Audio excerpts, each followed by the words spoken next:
your ball in the trees and then you live out the puck. But if you've got a little time, then come and spend it with us. 'Cause now you're listening to the Rough Cut. Hello, and welcome down to another episode of the Rough Cut Golf Podcast. This is number 87, and Ofcom haven't shut us down yet. But we have a chance of that happening today because with us is Mr. Matthew Fryer from, who now has his own podcast, the Matt Fryer Podcast as well. Yeah, Matt Fryer Golf Podcast, but, you know, didn't expect you to get it fully right. And for more inspirational content, you can head over there after listening to this.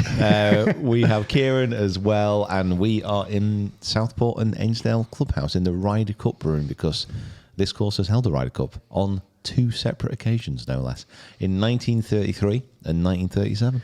Did you just read that off the wall? Absolutely not. That is a great poster, by the way. Yeah, the one with the logos there of all the clubs that have held it. That is actually quite cool. All the European clubs, isn't it? If you're listening to this, and in fact, if you're watching this as well, because the cameras aren't pointed that way, we're talking about something that you can't really appreciate. No, that's very true. So there's that. In fact, Kieran's going to take a picture and we can post it if you're watching this. If you are listening and you do fancy seeing our beautiful faces, hop on over to our YouTube channel at the Rough Cut Golf Podcast, where you can drop a subscribe and a like and become part of the community online if you like watching things. And I need to remember to breathe. In today's podcast, we have some main talking points, Mr. Fryer. We are going to be talking about record breakers. We're going to be talking about professional golf competitions because, you know, we're both going to be playing in them from now on. Why right now, in this very second, might be the worst time to buy golf clubs. We're going to be doing some fantasy picks. We're going to be talking about the 5 reasons why you watching at home or listening at home might not be lowering your handicap or getting any better. And to help us through all these points, we have been joined by Matthew Fryer's brain. So prepare to be excited. Yeah, a lot there. Yeah, there is a lot there. There's a lot to pack in. There's a lot there. I've only got 4 minutes. I'm just going to move this slightly more around so I don't have to look around quite That's so much. okay. Is that okay? Yeah, of course. Yeah. Just remember you're talking, that's the wide one. That's the wide one. Right, okay, so we're okay. Yeah. Sorry, Kieran set up all the cameras and I don't want to mess it up. No, that's all right. Because you'll be getting all stressed. No, What if I just- move the laptop right into the middle? Is that Wow, that would. Is that going to cause some It issues? might block your faces. I don't know. Do you want us to move into Probably middle a good Fryer? thing. I know. Yeah. What is wrong with that? Firstly, just a bit of housekeeping. Played in the Leeds Cup last week. We'll be editing that and getting that out. Is that next week or the week after? I believe it's the week after, yeah. The week after. Next few weeks, anyway. You need to watch it. It's probably the best video we've ever made. And From the Leeds Cup. The Leeds Cup, yeah. it's the oldest trophy in professional golf. Do you not know? Yeah, I mean, but you play with, like, Harrington this year. Yes, but like if Harrington was at Leeds Golf Club playing in the Leeds Cup, that would have been the best Double video. the best video. It would have been, yeah, exactly. It's like getting an ice cream and then all of a sudden they put 2 scoops on. Oh, right. Okay. Yeah, you had a 2 scoop day. No. I think probably most importantly, Matt, we have been together all day, but how are you? Like, introduce and talk about yourself like this is the first time we've spoken today. What's going on with Matt? Well, we've been out on the golf course. We have. We've just had a nice little lunch as well. We got here very, very, very early. We've played 18 holes round Southport and Ainsdale, which I used to be a member at many moons ago. When I was a young up-and-coming junior. And the course is just brilliant. I am going to actually ask Charlotte, who's been kind of looking after us today. I'm going to ask if pros can join as members. Yeah. Really? Well, it's brilliant. It's a fantastic, really good out there, a brilliant condition, and down there's like a really good practice area as well. Right. Which we've not really ventured down to yet, but we're going to do some filming on afterwards. We are, yeah. Just imagine like being able to pop up here. It's like an hour away from where we're living, but worth it. Yeah. Yeah, it's a great spot. The course is a proper test of golf, and then, like I say, the practice facilities, the condition, everything about it is just absolutely stunning. So yeah, it was a very, very windy day, but luckily the rain didn't come off. Getting an emergency call here from my dad just to let you know how the round went. I have texted him to get a lesson, so we're just getting a call I would say just like do it on the podcast. It wasn't, honestly, it wasn't even a text. He just like literally went outside the clubhouse and shot a flare. Yeah, the bat signal went up, just like a golf swing motion. Help. Yeah, I mean, the problem is you shot it straight up, but it kind of veered off to the right. Yeah, kind of massive skanky slice on it. But yeah, I played okay. So. Pete played quite nice. That video is coming out on our channel, I think, a week on Monday, whatever day this will be going out with. That'll be going out about the 19th of August, so that'll be quite good. It's in preparation for me trying to play some pro comps, which, taking a bit of inspiration from you, I've not done anything on my golf in the last 2-3 years, just sort of pitch up, film, try and play decent golf without practicing a bunch, without really working on it, without preparing for rounds. And I've got to a bit of a point where I think I'm frustrated with it. I'm sick of it, really, of playing. Like, some days I'll play good golf and stuff like that, but other days you just think, I'm so much better than this. Why are you projecting that this is what you are capable of? So yeah, that was a video that we're on the journey, and we're playing with a different tier of pro along the way. It's actually a really good idea. Yeah, I think most of your ideas are pretty terrible. Terrible. This one you've nailed. Yeah, it was one of my good ideas out of the 500 I have. So yeah, just explain the actual series, because I actually genuinely I don't know I'm what looking it is, forward to watching. So obviously I want to win my first professional event. I did try and play, a bit of Euro Pro, a bit of Jamaica Tour and things like that when I was transitioning from amateur to pro. Never really gave it the full time and everything like that. I was always working, doing my PGA training, and then as training happens, got into coaching.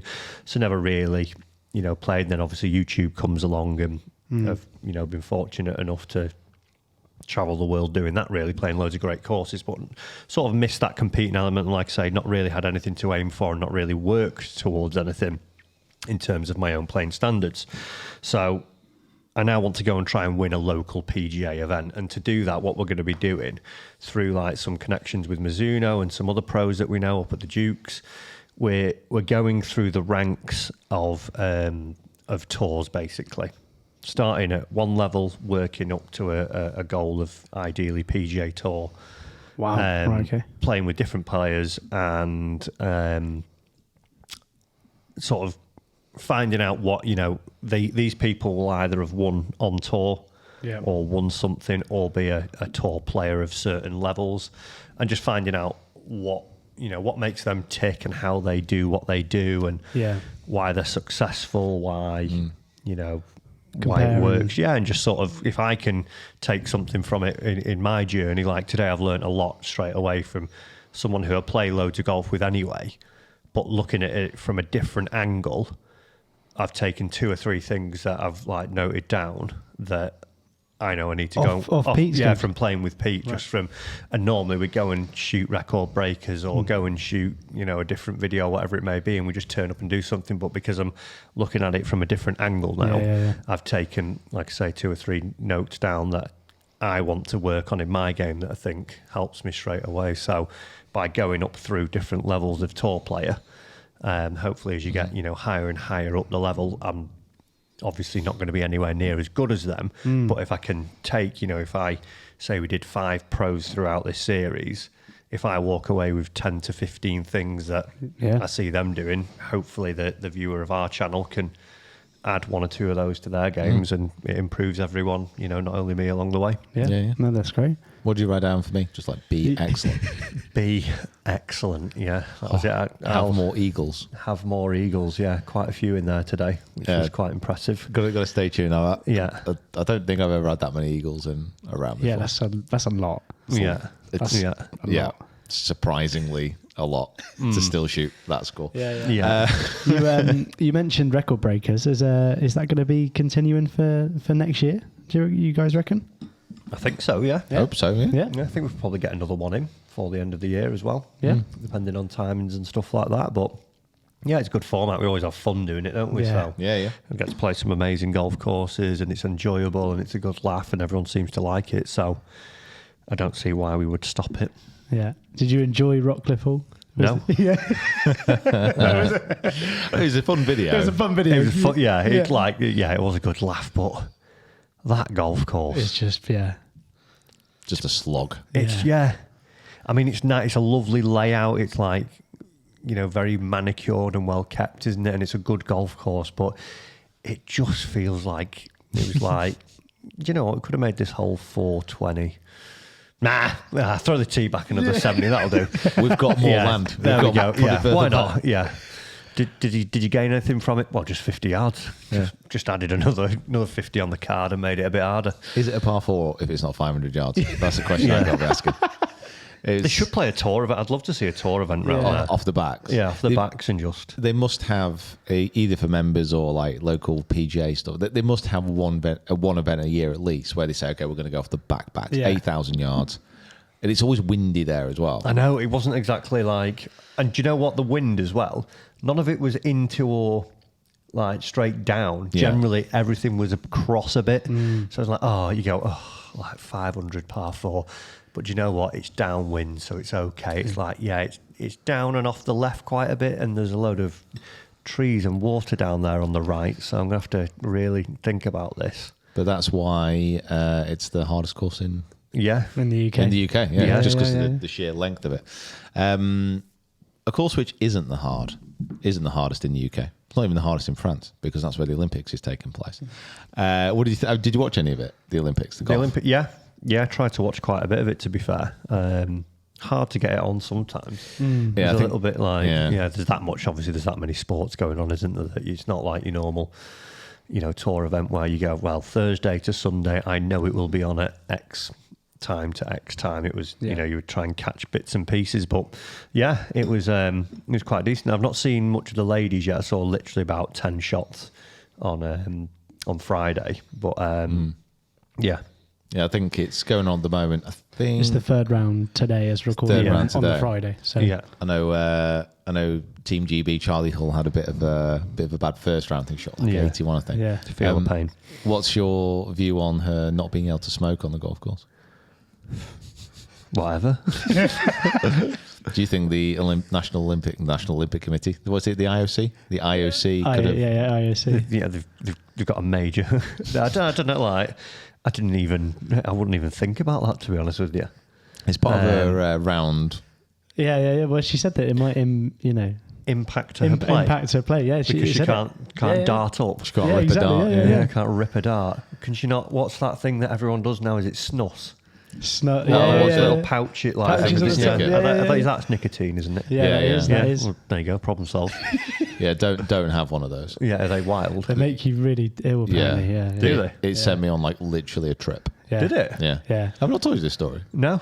So I was with when I was with Galvin Green. They're big. Is it like Swede? Like a lot of the Swedish do it, and a lot of the Americans do it. So I was having Not to generalise. I was having dinner at Loch Lomond in the clubhouse in one of the private dining rooms. Very nice. Is that where all the snussing happens? And we were around this big square table, suited and booted, fancy evening. And one of the guys who's from Norway basically gave us one of these things. He said, have you had this before? And I said, no, what is it? He said, oh, it's nuss. You put it on the gum and you basically leave it there. I was like, okay, yeah, I'll give me one. So anyway, we're having this dinner. Did you know this gentleman? It just seemed really nice. And I put this thing on, like under my lip, under my gum. Anyway, I've not thought about it. I've kind of like forgotten about it at this point. And like we're having a few drinks and all the rest of it, a few whiskeys, beautiful evening. And then the food starts coming out, and I'm like, okay, great. And then I look over the other end of the table, and the person on the other end of the table is getting further away from me. It's like a pull focus on a camera. Yeah. So he's getting further away. It feels like the table's extending. Are you sure he's not giving you drugs? And I'm like, I'm gripping onto the table for like dear life. I'm like white knuckle riding the oak table. I'm like, what is happening? And all of a sudden I realize this thing's still on my gum. It's been on there for like an hour or something. So I'm like, oh my God. So I take it out, and the rest of this meal, I'm with Galvin Green. It's like one of the first like trips we've had together. I am just on the worst adventure in my life. I am in serious trouble on the end of this table. Like people are trying to talk to me. I'm trying to like that scene out of Wolf of Wall Street. I'm climbing to your car. I'm like desperately just trying to keep it together. And then afterwards, I remember like we had to like we all like left and we were all going to go to the bar for a drink. And I approached these stairs and I'm like, this is the biggest challenge of my life. It's probably about 10 steps, but it looked like I was looking at a spiral staircase in a cathedral. I'm like, oh my God, what am I going to do? What am I going to do? Just gripping onto the banister for dear life. Oh my God. It's probably one of those moments. It probably took me like, I don't know, 5 seconds to get down. It felt 4 days. I was on that staircase trying to get down. I Literally would Wolf of Wall I'd maybe suggest Charlie Hull doesn't do this No. instead if she if that's what happens with it. You must have had a strong. Camera will pan round. And she'll be like, why is she eating it over there? She's eating it to the 4th grade. She's on the 12th hole. And it's just nicotine. It's literally just nicotine. But I think, it can be strengths of it. yeah. Yeah. And I imagine everything else Norwegian's pretty strong. So I Yeah. imagine it was just like super strong. But I think I just left it there and I Yeah. forgot about it.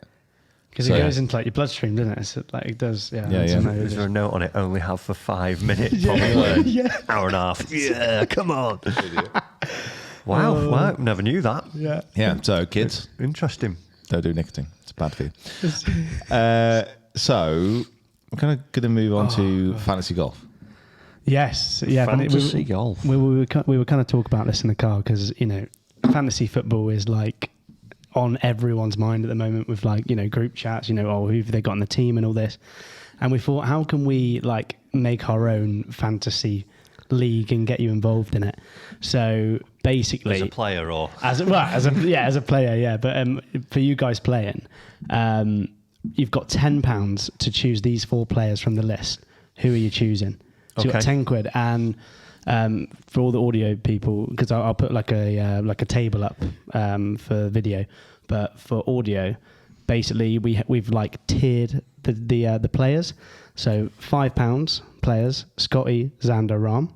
That's a Scotty Scheffler, Xander Schauffele, John Rahm. Just in case you don't know. For £3, Rory McIlroy, Bryson DeChambeau, Ludwig Aberg, and Victor Hovland. For £3, £2, Brooks Koepka, Brian Harmon, Patrick Cantlay, Thegala, and Hideki Matsuyama. And then £1, Jordan Spieth, Justin Thomas, Colin Morikawa, Tommy Fleetwood, and Max Homa. So you've got to make 4 players out of this. Is this like But a you got a tenner. dream 4 ball? Yeah, Who's going basically. to win the dream 4 ball Literally, championship? so you want us to pick one of each tier, basically, don't you? Well, there, you to can do, spend a tenner? or you Well, can go. Oh, can you have more than 4 players? No, just 4. The thing is, if so you I'll pick have change in the bank. if you pick one of each tier, that's going to put you to £11. So you need to Yeah, Is it? need to be tactical. yeah. Oh yeah, you're right.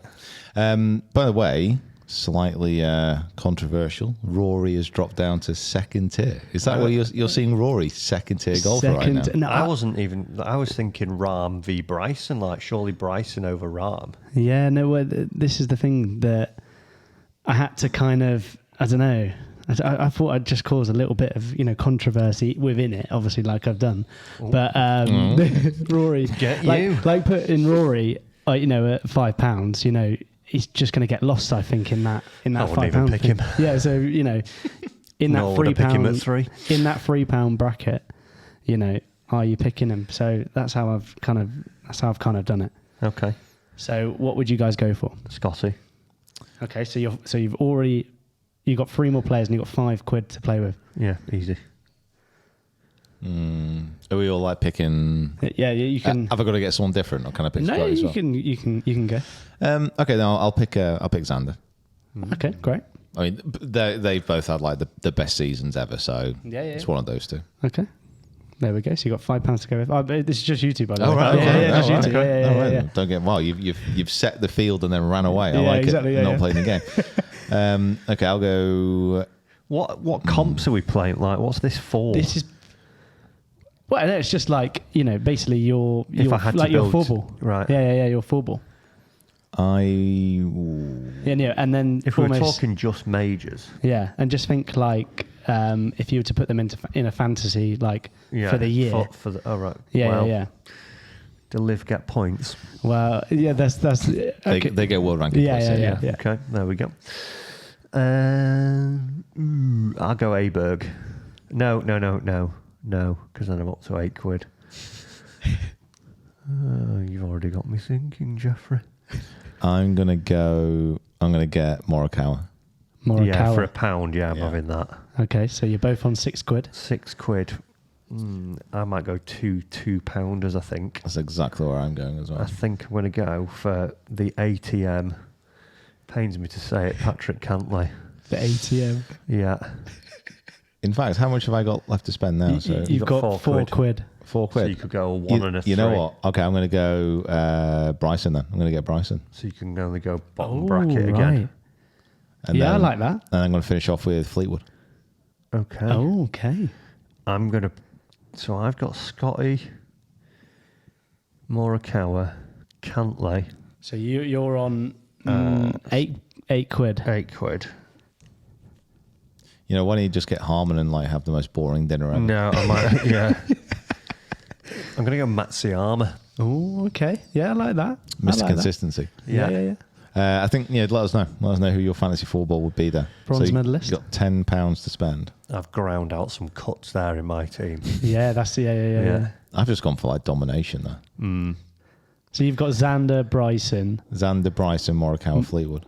Yeah, that's good. That. Yeah, I there ain't, like no, there that. ain't no one taking that down. Yeah. Scotty, Morikawa, Cantley, Matsuyama. Yeah, I mean, all right. I mean, Scotty's good, but Xander's just as good at the moment. It's good. It'll be interesting. We'll make a note of this, and then we'll come. Obviously, the major seasons. Do them for the majors next year. Yeah, that's what I mean. so Yeah. Exactly. That's what I'm thinking. I mean, So you we'll keep a can, note. and then you can maybe put your picks down in the comments, Okay. just so you don't Exactly. try and weasel out of this. Yeah. Trying to slip away. I'd like Brooks Koepka 4 times, please. Literally, that's what I was thinking. Can I have 5 Brookses? Oh no. Do you still like Brooks after his disappointing year? Yeah, I still like him. In the majors. It was nice to see him at Live Golf. He was looking great. Hitting the ball well. Looking great. Looking great. Not great. swinging it Hitting great, the- just looking great. Yeah, I mean, he hit it I only saw him hit one shot and he hit it into the bunker, so it wasn't. Oh, wasn't looking ideal. great. Yeah. It was a putt as well. Did you say hello? I didn't. No. No. I get scared. Brooks, it's me. It's me, Kieran. I get scared. Oh, bless you. I mean, at the moment, you're still doing club reviews, aren't you, Matt? Because we were having a think about this with some of the new releases which have just come out. Well, coming out, Titleist have announced their new drivers, for example. There's new irons coming out. And we were having a little bit of a discussion about clubs. Kieran, what did you think? Well, do you guys think that this is like the worst time to buy golf clubs in this current market?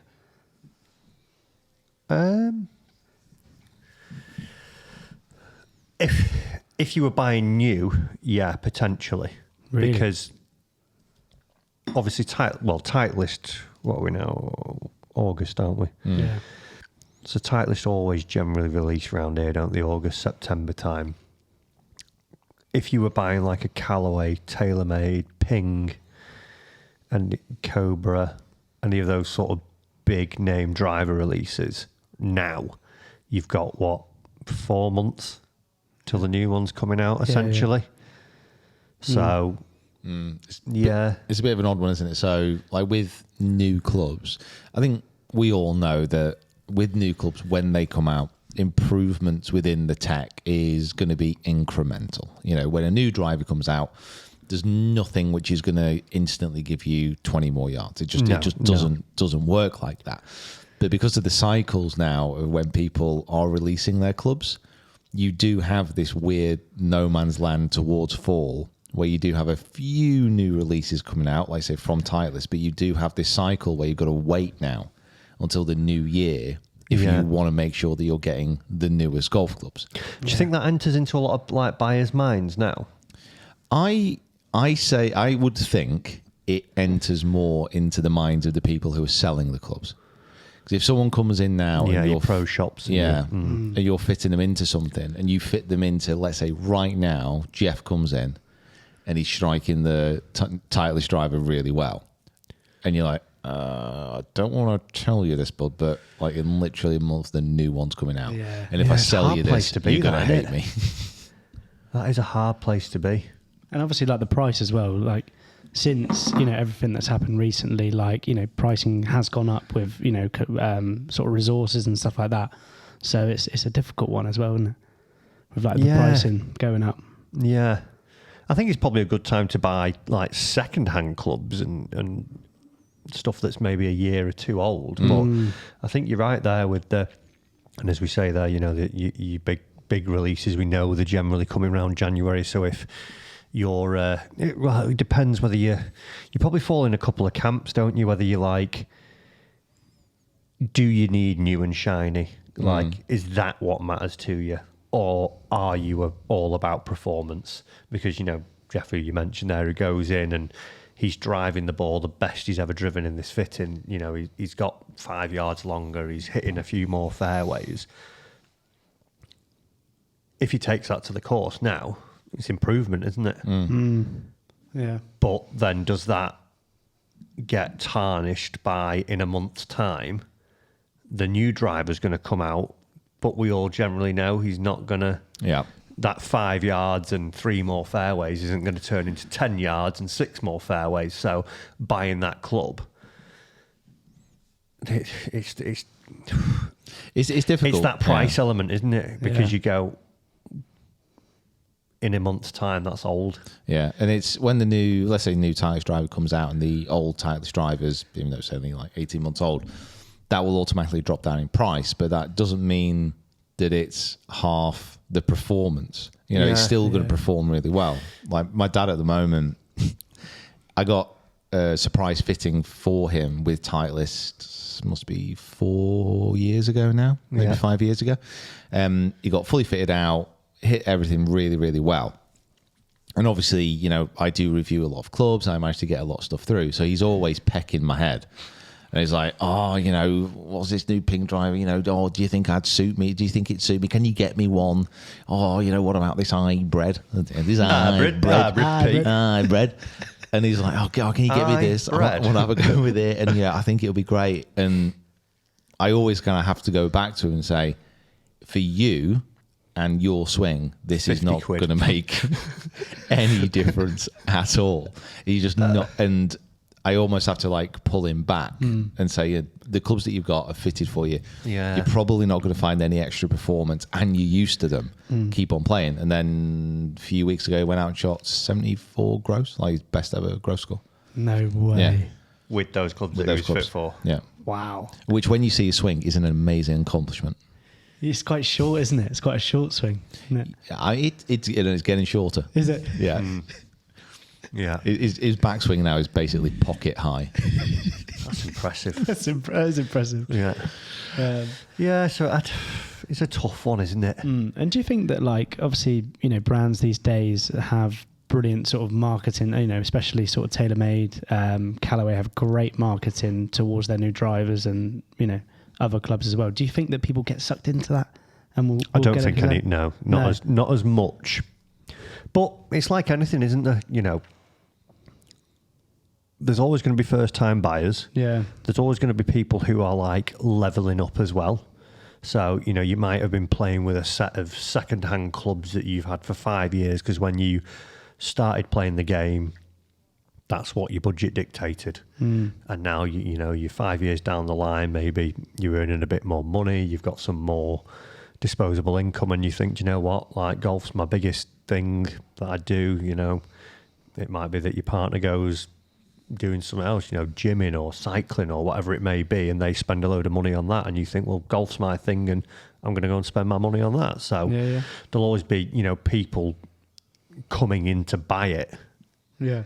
So I don't think like the marketing side, like there's no real like outlandish claims anymore as well, is there? Because I think because of the likes of YouTube reviews and things and different outlets doing reviews, it is like, well, let's find out. I think, there's not as many like outlandish. There's definitely not as many big, crazy like distance claims anymore. And certainly last year we saw it with all the new. Well, start of this year we saw all the new releases really going in for the forgiveness angle. This 10K number with Ping, with TaylorMade, all about trying to get the most forgiving driver possible. And it's almost a slightly harder sell in that way. because people want to buy distance. They don't want to buy forgiveness. So there is that. But I think with the marketing, like you said, there's always going to be first-time buyers. There's always going to be people who don't watch reviews. There's always going to be people who want to go into a shop and they just want to understand what the best driver is. And that's where the marketing and that's where the messaging really becomes important. And there's a reason that these companies, we're not just talking about golf here, there's a reason why often the biggest budgets in any company is marketing. Yeah. It's to try and get that message across. We're always been sold to, aren't we, in every walk of life, whatever we're doing. And it's, a lot of it could be subliminal as well. Like you see something, you hear something, it just sticks in the back of your mind. And like when people talk to me about like, what's the most forgiving driver? Like I've done testing and we've figured it out, but automatically my brain goes to the Ping and the TaylorMade because they've got this 10K number and that's what they've really kind of forced to us. Yeah. But the other drives out there, like the Cobra, for example, I think we did. We did some testing, retesting, and that was up around like 9,000, I think, in the end, which is in the context of forgiveness, really good. There's hardly any real separation there. Yeah. No. So it's kind of like, well, I think the marketing makes a lot bigger difference than people think, or like to think about themselves, because nobody likes to admit that. Oh yeah, I've been sold that. They got me. Yeah. Damn it. Yeah. Everyone wants that 10K. Thought I was going to hit every fairway. Again, I didn't. It does matter because Kieran, what's your favourite brand? Ping. Is it? Yeah. Not Strixon. Well, Strixon and Ping. Yeah. They're a mixture. Yeah. Whereas, like the Strixon sort of like drivers aren't. I wouldn't probably get them because, like you said, they're not marketed to you. They're not. They aren't. Yeah. They're not really. Yeah. Whereas they're like not known for drivers, are they? No. But wedges, you go. Yeah, all right. No. But like we kind of spoke about last week about Titleist. Titleist sort of Players brand. Yeah. And that's kind of gone under the radar of the market. Their marketing is not necessarily under the it's not gone under, but it's just like less low key than TaylorMade, than a Callaway sort of thing. Yeah. More subtle. It's all changed as well. Like you look at TaylorMade do an awesome job, don't they? Like with the stable of players that they've got, and then how they've done all that sort of things. Like if anything comes on YouTube from them, I'm like, I've got to watch this. Like the Scotty and Tiger chipping thing, and then you get like that short game comp between them all. You are essentially being sold to there. Yeah. Look, here's the balls and wedges we play, but all I'm watching is like Morikawa, Scheffler, Fleetwood, Rory, Tiger, having a chipping comp like I would do as a kid with my mates. But I'm like, this is the best thing ever. Oh my God, look at these players. And like all I'm seeing is TaylorMade. So if you're someone who's then in the cycle of buying clubs, it's like, oh, actually, like your mind will go back to that. So it's that brand association, isn't it? If you watch that and enjoy that, then you're going to associate TaylorMade with you enjoying something, and that's just going to make you feel more positive about things. Yeah, definitely. Something which a lot of people aren't positive about, though, Matthew, is improving their golf. Yeah. Now, you and me, both PJ coaches. Yeah. We both coach. Well, I certainly coach. You still coach. You coach a little bit on Skillest still. Check out Mr. Fryer on Skillest. And Andy Carter while we're at it, because he gives lessons as well, and he'd be probably in the group chat when he listens to this. Like, why don't you talk about my lessons? There you go, Andy. Yeah. That's actually how he talks in real life. Yeah. He puts on this camera voice. Yeah. But like as soon as you talk to him in front, really weird. Like off camera, it's dead nasally. Yeah. Talks like he got a block nose. Yeah. And he's from Chorley, was that? I don't know. Just know something. He's just got a generic nose. Northern, right? Yeah. Just a generic northern. He lives in Bristol now. Lives in Bristol. Definitely going to get in the comments. Yeah. These are Bristol. Bristolian accent. Bristolian. Yeah, Bristolian. Yeah. You get on Skillest. I can't. I need to go farmer. Farmer, yeah. Skillest down app, in Bristol. Farmer, Skillest. Like online coaching. Oh, you'll fix your slice. What's happening? I don't know. Going off on a tangent. But like, so I think what he was trying to say, like, what was he trying to say? I don't know. You don't know. What are your if you were to give your top 5 tips to lower a handicap, what would it be? Buy any new driver that's coming out. Super shiny. Biggest one you can get. Most forgiving and that goes furthest. Yeah. There's 3. There's 3. There you go. Right, yeah. So Five things. We'll go on. We'll go tandem. yeah, Tandem. and explain and elaborate what you think. Well, maybe a little bit. I think, A little bit. you know, actually, no, I think we should just give our reasons and let people figure it out. Yeah, that's true. Yeah. Yeah. Smash factor. AOA. Number one, I think a lot of people overlook just like the fundamentals. So like if you watched any, tour event or any good player, you never see anyone with really like poor or funky fundamentals, grip, stance, ball position. There's obviously going to be the odd outlier out there, someone like a Bubba or something like that, but they're just tremendously talented. Yeah. But a lot of amateurs, when you sort of even like alignment, you'll get out on the golf course and why have I hit that ball into the woods? And you're like, well, you were aiming there. Yeah. What? No, I wasn't. Yeah. And you think, just going through like when you were working at the Open, and we talked about this on our podcast. One thing that you'll see constantly is just like this little calibration each day of, right, am I stood square? Is my grip right? Is my ball position right? Because as you're playing and playing and playing as well, you'll be hitting certain shots and you'll start to move things around. Ball position maybe falls back a little bit and you start to counteract that. So I think just having a good grasp of your fundamentals instead of trying to make massive changes and thinking that the answer's in this huge swing rebuild or some grandiose idea. If you just have a little idea of, right, okay, can I make sure that I'm gripping it right? Am I paralleling my setup? Am I actually aiming at my intended target? If you can do that repeatedly, you'll probably find a far higher level of consistency. It makes Yeah, like that. makes a huge difference as well. And also it's about practice. Like there's so many people who try and change their golf swing on the golf course because the golf course is the only practice that they do per week. Yeah. And like it's a completely backwards way of thinking about it. And like I said, at the Open with all the kind of players there's hardly anybody working on technical aspects of the swing. Yeah. It was just fundamentals, aim. Because if you aim 20 yards left of your target, you will have to change your swing to compensate for that. Yeah. Can you just give an example of like something that would be technical in a swing? So like if you're, what would be a technical swing change? I think for your second thing would be every swing's individual, isn't it? So I could say like, this is how you're going to come over the top, stop coming over the top, but is that relative to you? Yeah. So like probably the second thing, after you're focusing on fundamentals, is getting some like good advice that is right for you. It's, good listening to or watching like we do a lot of tip videos on our channel. Obviously you guys have got Swing Quest and there's loads of good stuff out there. You Danny Maud's, your Art of Simple Golf and things like that. But is it relevant to you? Because a lot of people, and as Pete's just alluded to there, will go out on the golf course and go, I saw this tip from Swing Quest the other day and it said this is how I'll let a draw. They're already maybe, a hooker of the golf ball or have like hook tendencies built into their golf swing. So go in for even just, one lesson whether it's Skillist, whether it's your local pro, and as long as, they're a decent coach and they say, this is why, cause and effect. Come on, Skillist, don't get a lesson. Yeah. You go, right, this is why you slice the golf ball. Right. Instead of trying to change, just going around the merry-go-round, let's spin the wheel. Oh, I'll try that today.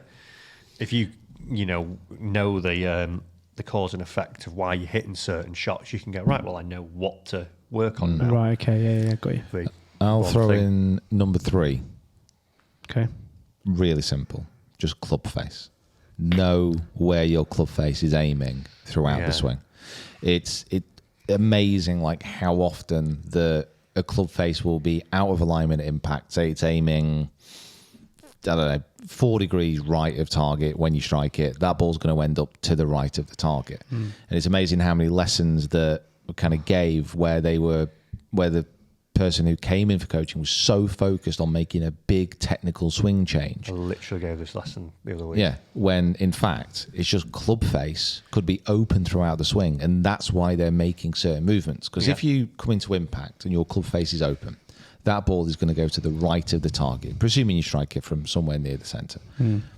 If that's the case, because it's a target-orientated sport, that golfer will try and make as many moves as possible within the swing to get the ball back to target. Yeah.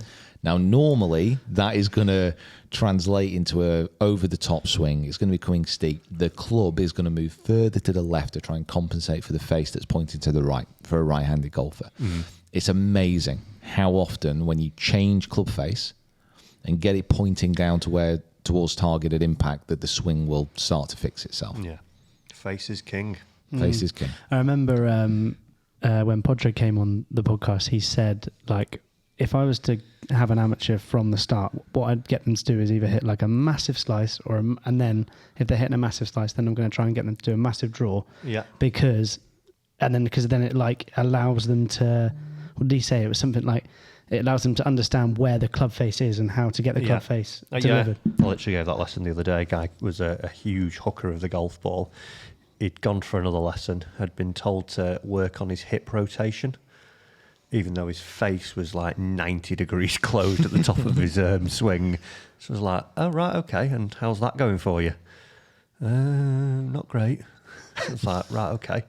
Well, your face is really shut, so let's get that open. Right. So he went from hooking it to slicing it. Like I was like, right, I want you like slicing it off the point. It's like, it's not going straight. Yeah, Yeah, it don't work like, you don't go like really bad to perfect. Yeah. You've got to, go from one end of the spectrum to the other, so you can gain some awareness and feel of those, Where and that club face then is. meet in the middle. Number 4, if we go there, I would say. If they want to improve, short game, you can never overlook that. You can turn a pretty bad round of golf into a half decent round.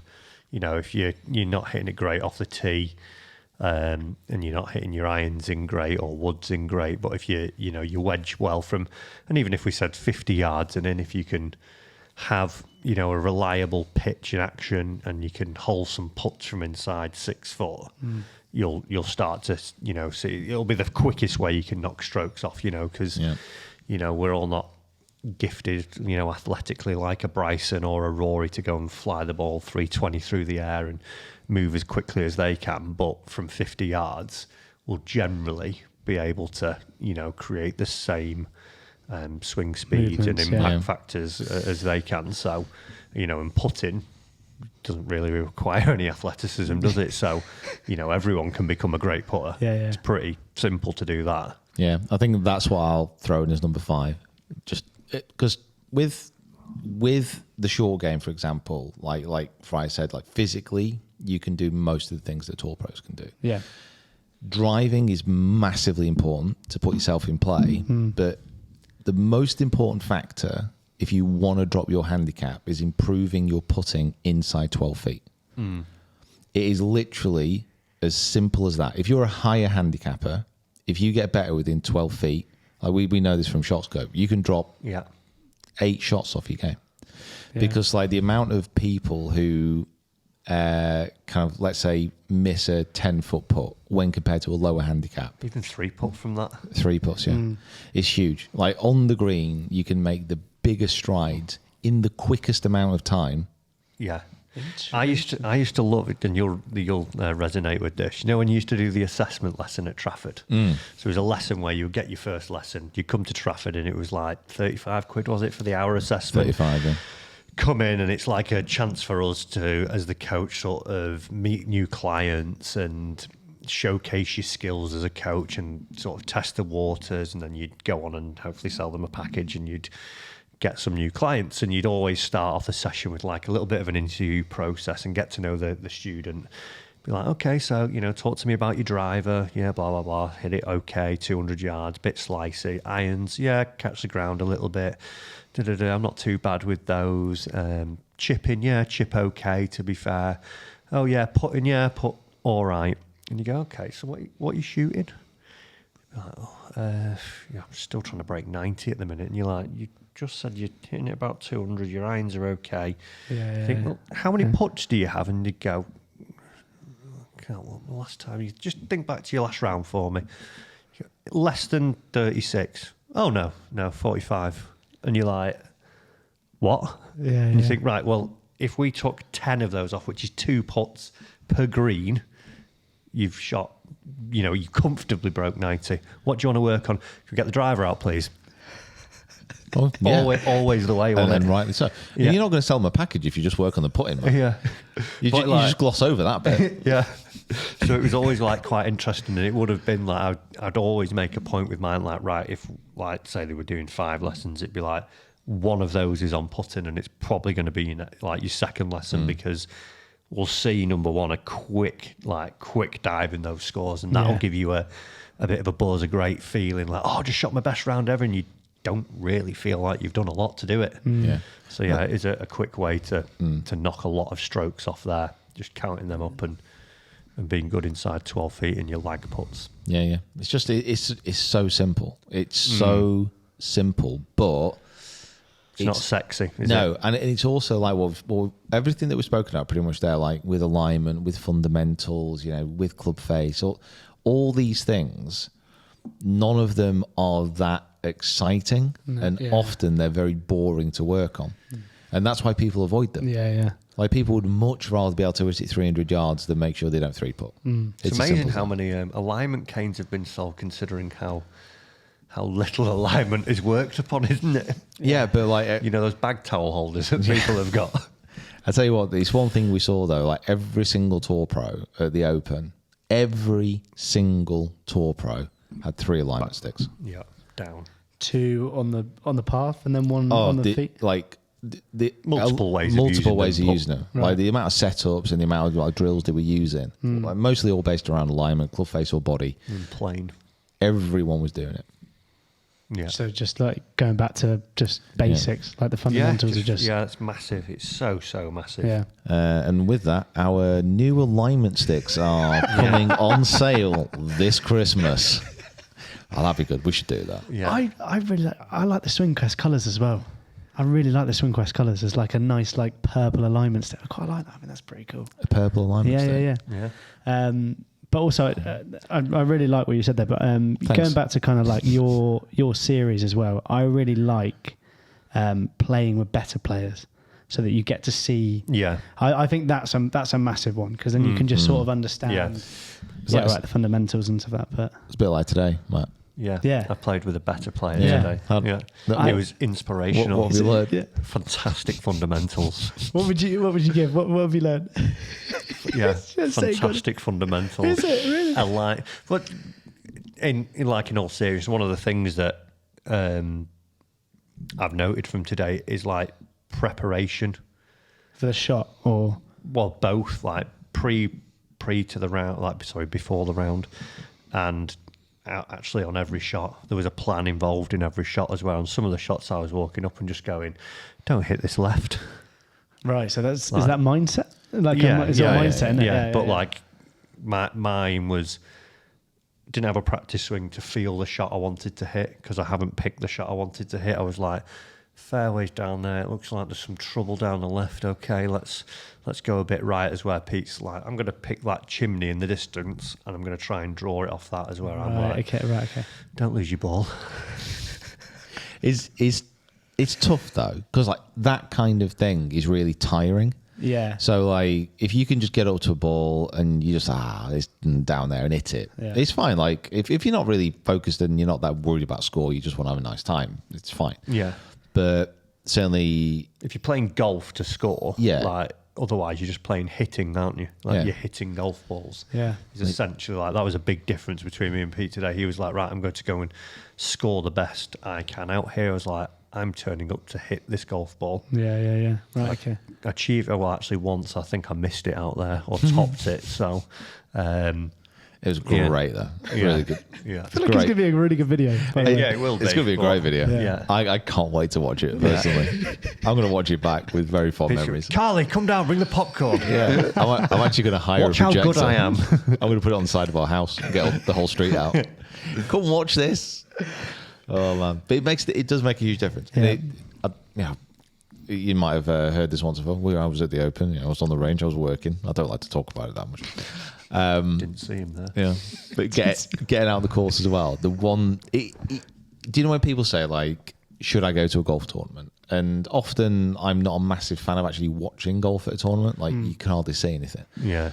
But you do learn a lot more when you're like close to these very best players in the world. And that's one thing I learned, especially like from people like Xander. Xander's one of the best at this. He almost treats every single shot as a real important thing. Right. It's like he gets in his own little bubble. The alignment, the setup, the focus, everything is just so contained, and you can like almost like sense how much he's concentrating on each shot. He gets really locked in, and he takes it seriously. He takes each shot seriously, and that's what watching him. I was like, you know what? I like the feeling, and I like the sensation that you can get into a shot and be completely locked into it, and not allow those outside voices and influences to come in. But it's so hard to do. They're all hit with a purpose, don't you? Like, look at Matt Fitzpatrick, notes every shot down, doesn't he? Yeah. He's not just stood there whacking balls willy-nilly. Yeah. So Everything's what was I trying to achieve? What did I achieve? What happened? Right, okay, I can take something from that. Yeah. So I think even like, obviously we're both shot scope ambassadors, even just tracking your game. Like, I never thought I'd wear a GPS watch. I was like, no, they're for high handicappers, those. I am one of those. But like, even with the tags in, and you come off after a round, you go, I drove it all right today. And then you look back and go, oh, actually hit more left than I thought there. Like, because we're, as golfers, I think as well, sometimes we're sort of, we can forget very quickly. We'll gloss over things. Like, oh yeah, I did that okay. Yeah, I hit it all right. Yeah, I hit some, like, you'll remember a few better shots that you've hit, and not those bad ones that keep occurring, or that, oh yeah, I'm always short right with my irons. No, I hit a great one into a par 3 that was 6 foot by, so that's how I hit every shot. So even just simple things like everything I think we're talking about here it's not overly hard to do either, is it? Get a bit of information, be just consistent in what you're doing, and you should see improvement. Yeah, and kind of getting from what you're saying about Xander is more about like quality over quantity, not getting a bucket of balls and just whacking them. Like it's about sort of understanding what's happening. Yeah, purpose into it. Yeah, Friday said it perfectly there. It's like purpose. It's understanding, because everybody knows the feeling of getting over a golf shot and not having a clue what they're trying to do. Yeah, definitely. Yeah. Everybody who's played golf knows that feeling, but it's very rare for like a very good player to do it. And that's what I'm really trying to do with the Quest for the Open stuff we chatted about. It is like, I think it's fake it till you make it. Is that the saying? Yeah. It's looking at what I'm doing within my game, and then being like, well, if I was Scotty Scheffler, if I was Xander, if I was Rory, whatever, would I do it that way? No.